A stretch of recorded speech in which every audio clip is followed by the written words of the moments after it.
జే గంట్ల శ్రీనుబాబు కోరారు. పాత్రికేయుల రక్షణ కోసం ప్రభుత్వాలు ప్రత్యేకంగా చట్టం చేయాలని 2 దశాబ్దాలుగా పాత్రికేయ సంఘాలు కోరుతున్నాయన్నారు. విజయనగరం జిల్లా మక్కువ మండలం ప్రజాశక్తి రిపోర్టర్ మల్వాడ రామారావుపై అక్కడ టీడీపీ మండల అధ్యక్షుడు వేణుగోపాల్ నాయుడు దాడి చేయడంతో పాటు రామారావును చంపుతానని బెదిరించడంతో సోమవారం ఏపీ వర్కింగ్ జర్నలిస్టుల federation, AP broadcast journalist association, AP small and media newspapers అసోసియేషన్ల ఆధ్వర్యంలో రాష్ట్ర వ్యాప్తంగా డీఐజీలు, కమిషనర్లు, కలెక్టర్లకు స్థానిక నాయకత్వాలు వినతి పత్రాలు అందజేశాయి.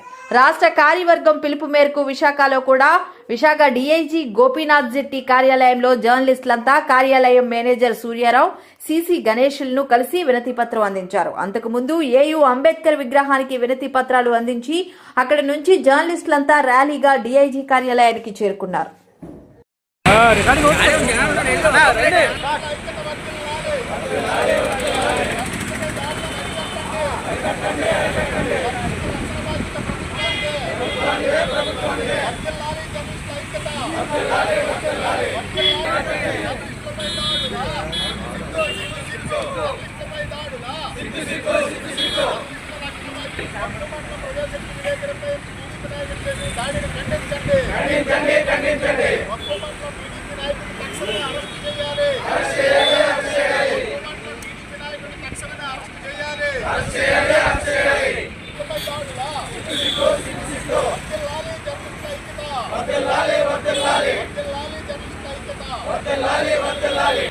నమస్కారం.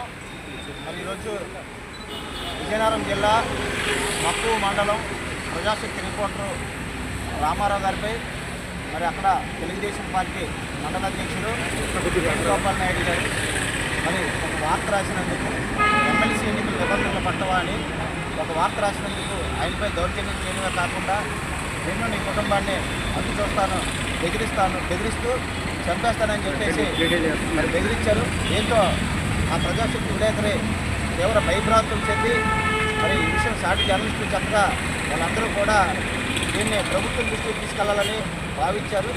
అందులో భాగంగానే ఈరోజు రాష్ట్ర వ్యాప్తంగా ఆంధ్రప్రదేశ్ వర్కింగ్ జర్నలిస్టుల ఫెడరేషన్, అలాగే బ్రాడ్కాస్ట్ జర్నలిస్ట్ అసోసియేషన్, అలాగే వివిధ యూనియన్ల సహకారంతో ఈరోజు రాష్ట్ర వ్యాప్తంగా ఉన్న అన్ని డిఐజీ కార్యాలయాలు, అలాగే జిల్లా కలెక్టర్ కార్యాలయాల్లో వినతి పత్రాలు ఇవ్వడం జరిగింది. ప్రధానంగా మరి వీళ్ళంతా కూడా జర్నలిస్టులు ఎప్పుడూ కూడా నిరంతరం సమాజాభివృద్ధి కోసం పాటుపడేవారు. మరి జర్నలిస్టులను చంపేస్తాం, నరికేస్తాం అనేది అది ఎంతవరకు ఆలోచించుకోవాలి.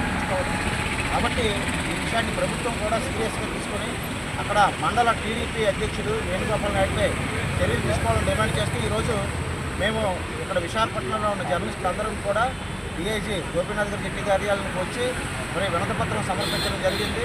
మరి ప్రజాస్వామ్యం తీసుకుంటే మంచిది కాదు.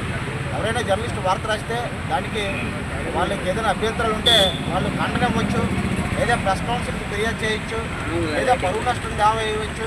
ఇలా అనేక రూపాలు ఉన్నాయి. కానీ అవన్నీ కాకుండా ఎప్పటికైనా మీ కుటుంబాన్ని అంతం చేస్తాననేది ఆ వరడు కూడా మరి ప్రజాస్వామ్యవాదులు కానీ ప్రభుత్వాలు కానీ ఆలోచించాలి. ఒక నాయకుడు ఎప్పటికైనా నీ కుటుంబాన్ని అంతమొందిస్తారనేది ఆ జర్నలిస్ట్కి మరి భద్రత ఎలా కల్పించినట్లు ఉంది. వీళ్ళు చాలామంది చిన్న చిన్న నాయకులు, పెద్ద వాళ్ళని నాయకులు చంద్రబాబు నాయుడు గారు లాంటి వాళ్ళని ఆదర్శంగా తీసుకోవాలి. ఇప్పుడు జర్నలిస్ట్ ఎన్ని ప్రశ్నలు అడిగినా సరే వాళ్ళు ఎప్పుడు కూడా విసుక్కోరు. ఏదైనా ఉంటే చెప్తారు, లేకపోతే అందరినీ కలుసుకుంటారు, వదిలిస్తారు, అలా చేస్తారు. ఆ స్థాయిలో ఎదిగి కొద్ది కేంద్ర మంత్రులు చూసి నేర్చుకోవాలి. ఎదిగి కొద్ది వదిగొట్టాలి. కానీ చిన్న పదవి రాగానే చంపేస్తాం, నరికేస్తామని చెప్పి మారుమూల ప్రాంతాల్లో జర్నలిస్టులు బెదిరించడం జరుగుతుంది. ఇటువంటివి చాలా కాలం నుంచి కూడా జర్నలిస్టుల రక్షణ సమగ్ర చట్టం చేయాలని మేము కోరుతూనే ఉన్నాం. అలాగే జర్నలిస్టుల రక్షణ బాధ్యత కూడా ప్రభుత్వాలదే. అయితే ఇటువంటి మారుమూల ప్రాంతాల్లో ఉన్న జర్నలిస్టులకే రక్షణ లేకపోతే మరి మిగతా ప్రాంతాల వాళ్ళ పరిస్థితి అని చెప్పేసి ఈరోజు జర్నలిస్టులు అందరూ కూడా భయభ్రాంతులు చెందే పరిస్థితి ఉంది. కాబట్టి ముఖ్యమంత్రి చంద్రబాబు నాయుడు గారు, అలాగే మంత్రి నారా లోకేష్ గారు, ఉప ముఖ్యమంత్రి పవన్ కళ్యాణ్ గారు, కాబట్టి వీళ్ళందరూ కూడా ప్రజాశక్తి జర్నలిస్టులకు రక్షణ కల్పించాలని మేమందరం కూడా కోరుతున్నాం. ఈ కార్యక్రమంలో మాతో పాటు యూనియన్లో చెందిన జర్నలిస్టులు, అలాగే ఏపీడబ్ల్యూ చెందిన రామచంద్ర గారు కూడా ఇచ్చేశారు. అలాగే బ్రాడ్కాస్ట్ జర్నలిస్టులు కూడా పాల్గొన్నారు. వారందరికీ కూడా ప్రత్యేక ధన్యవాదాలు తెలియజేస్తాం. నమస్కారం. నిన్నటి రోజున అంటే ఆదివారం విజయనగరం జిల్లా మక్కువ మండలం ప్రజాశక్తి విలేకరి రామారావు మీద అక్కడ స్థానిక టీడీపీ నాయకుడు వేణుగోపాల్ నాయుడు తీవ్రంగా దాడి చేసి దుర్భాషలాడి అలాగే చంపేస్తాను, నీ కుటుంబానికి నీ దూరం చేస్తానని చెప్పేసి వార్నింగ్ కూడా ఇవ్వడం జరిగింది. ఇది ప్రజాస్వామ్య దేశంలో జర్నలిస్టులపై జరుగుతున్నటువంటి దాడిగా అందరం కూడా పరిగణించి ఈరోజు విశాఖపట్నంలో డిఐజీ గారిని కలవడానికి మొత్తం అన్ని జర్నలిస్టు సంఘాల నాయకులు కూడా వచ్చి ఇక్కడ డిఐజీ గారి ఆఫీసులో మెమోరాండం ఇవ్వడం జరిగింది. జర్నలిస్టులను రక్షించే బాధ్యత ప్రభుత్వానిదే, జర్నలిస్టులపై దాడులను ఆపాలని చెప్పేసి మేము కోరుతూ ఉన్నాం. గతంలో కూడా చాలా దాడులు ఈ రకంగానే ప్రభుత్వంలో జరుగుతూ ఉన్నాయి జర్నలిస్టుల మీద. నిన్న ఆ రకంగా దాడి అనేది జరిగింది. ఇంకా చంపేస్తారనేటువంటి భయాందోళనతో అక్కడ ప్రజాశక్తి విలేకరి రామారావు ఈరోజు మొత్తం అందరు జర్నలిస్టులందరినీ కూడా కోరడం జరిగింది, రక్షణ కోరడం జరిగింది. అందువల్లనే ఈరోజు రాష్ట్ర వ్యాప్తంగా కూడా అన్ని జిల్లాల్లో కూడా కలెక్టర్లని, ఎస్పీలని, సిపిలని, అలాగే డిఐజీలని కూడా జర్నలిస్టులందరూ కూడా ఐక్యంగా వెళ్ళి కలిసి జర్నలిస్టులపై దాడులు అరికట్టాలని చెప్పేసి, అలాగే ఏదైతే దాడి చేశాడో ఆ మండలం టీడీపీ నాయకుడు వేణుగోపాల్ నాయుడు ఆయన్ని అరెస్ట్ చేయాలని, ఎఫ్ఐఆర్ తక్షణమే నమోదు చేయాలని చెప్పేసి అందరం కూడా డిమాండ్ చేయడం అనేది జరుగుతుంది. ఈరోజు ఈ కార్యక్రమంలో విశాఖపట్నంలో డిఐజీ కార్యాలయం వద్ద జరిగినటువంటి ఈ ధర్నా నిరసన మెమోరాండం ఇచ్చినటువంటి కార్యక్రమంలో పాల్గొన్నటువంటి జర్నలిస్టులందరూ కూడా ప్రజాశక్తి తరఫున ఏపీడబ్ల్యూజే తరఫున ప్రత్యేకంగా ధన్యవాదాలు తెలియజేసుకుంటున్నాం. జర్నలిస్టులను రక్షించాలని ప్రభుత్వాన్ని మరోసారి డిమాండ్ చేస్తున్నాం. అలాగే ఈరోజు జర్నలిస్టులకు సంబంధించినటువంటి సమగ్ర చట్టం అనేది కూడా ఉండాలని జర్నలిస్టు సంఘాలు కోరుతూ ఉన్నాయి.